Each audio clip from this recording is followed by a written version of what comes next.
تو حجر بن عدی کے بارے میں سب سے پہلے تو یہ دیکھنا ہے کہ کیا یہ صحابی تھا یا نہیں تھا۔ حجر بن عدی کے بارے میں ان کا صحابی ہونا ثابت نہیں ہے۔ سب سے پہلی جو بدبیانتی کی جاتی ہے اس معاملے میں وہ یہ ہے کہ حجر بن عدی کو صحابی کہہ کر پیش کیا جاتا ہے، حجر بن عدی رضی اللہ عنہ کو شہید کر دیا، اور یہ وہ اس طرح کی باتیں کر کے سیدنا معاویہ رضی اللہ عنہ کے خلاف میدان کو ہموار کرنے کی کوشش کی جاتی ہے۔ تو یاد رکھیں مرزا صاحب نے بھی یہ بہت بڑی خیانت کی ہے، کہتے ہیں، اور آگے جا کر ہم بتاتے ہیں، مرزا صاحب کے الفاظ بھی بتائیں گے اور اس پر تبصرہ بھی کریں گے۔ تو یہاں آپ نے یہ بات یاد رکھنی ہے، حجر بن عدی صحابی نہیں تھا، حجر بن عدی صحابی نہیں تھا۔ یہ بات بڑے بڑے ائمہ نے لکھی ہے۔ امام بخاری رحمۃ اللہ علیہ فرماتے ہیں حجر بن عدی صحابی نہیں تھا۔ ابو حاتم رازی رحمۃ اللہ علیہ فرماتے ہیں کہ حجر بن عدی صحابی نہیں تھا۔ امام ابن حبان رحمہ اللہ فرماتے ہیں کہ حجر بن عدی صحابی نہیں، اور خلیفہ بن خیاط بڑے مورخ ہیں، وہ کہتے ہیں کہ حجر بن عدی صحابی نہیں، اور ابن سعد رحمہ اللہ کا ایک قول بھی یہی ہے کہ حجر بن عدی جو ہیں وہ صحابی نہیں۔ حجر بن عدی صحابی نہیں، تابعی ہے۔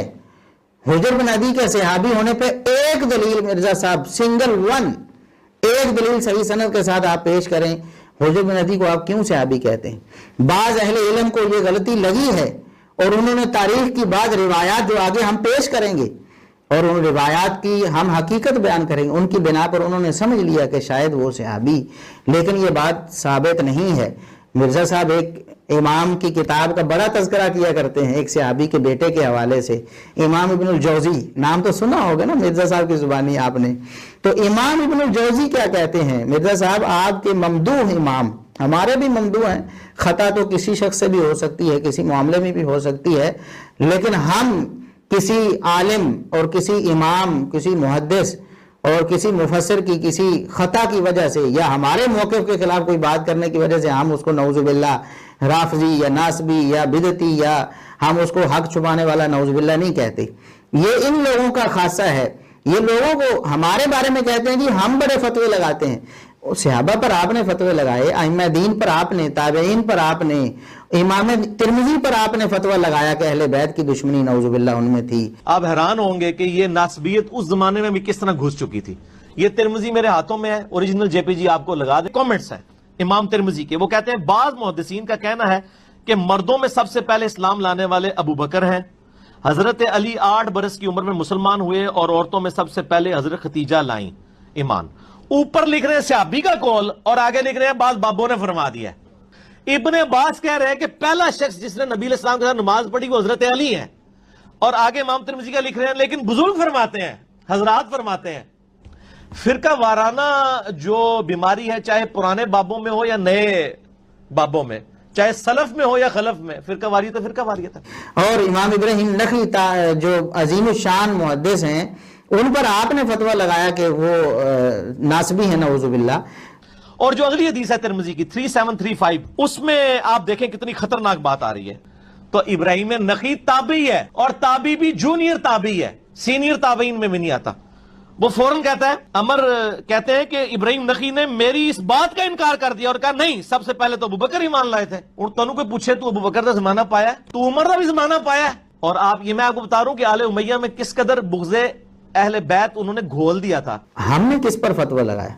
ہم تو آپ کو سمجھاتے ہیں کہ مرزا صاحب آپ باز آ جائیں۔ تو امام ابن الجوزی رحمۃ اللہ علیہ وہ اپنی کتاب میں ذکر کرتے ہیں کہ حجر بن عدی کا صحابی ہونا ثابت نہیں ہے۔ وہ کیا فرماتے ہیں؟ ان کی کتاب ہے تلقیح فہوم اہل الاثر، ابن الجوزی رحمۃ اللہ علیہ کی کتاب ہے۔ وہ فرماتے ہیں کہ حجر بن عدی کے بارے میں ذکر کیا گیا ہے کہ وہ رسول اللہ صلی اللہ علیہ وسلم سے اس کی کوئی روایت ہے۔ وہ کہتے ہیں کہ لم یثبت لہ صحبۃ، ابن الجوزی فرماتے ہیں سارے اقوال کو مد نظر رکھ کے تحقیقی قول فرماتے ہیں کہ حجر بن عدی کے حوالے سے صحابی ہونا ثابت نہیں ہے۔ حجر بن عدی صحابی نہیں ہے، یہ بات تو کلیئر ہوگی۔ اب اس بارے میں جو روایت پیش کی جاتی ہے، ایک روایت میں یہاں ذکر کرتا ہوں جو آگے بھی اس پر تفصیلی بات بھی ہوگی، جو مستدرک حاکم کے حوالے سے مرزا صاحب نے بھی اس کو دلیل بنایا ہے اور لوگوں کو ترغیب دی کہ آپ پڑھیں۔ وہ مستدرک حاکم کی 5974 نمبر روایت ہے، 5974 نمبر. اس میں مصعب بن عبداللہ الزبیری وہ کہتے ہیں کہ حجر بن عدی جو تھے نبی پاک صلی اللہ علیہ وسلم کے پاس وفد میں گئے تھے اور نبی کریم صلی اللہ علیہ وسلم کو آپ نے دیکھا اور آپ کی زیارت سے مشرف ہوئے، اور صحابی یعنی کہ یہ روایت سخت منقطع ہے، سخت منقطع ہے. امام مصعب بن عبداللہ زبیری سے لے کر حجر بن عدی تک کہاں ہے سند، کتنا فاصلہ ہے، یہ ہم آپ کو آگے انشاءاللہ بتاتے ہیں.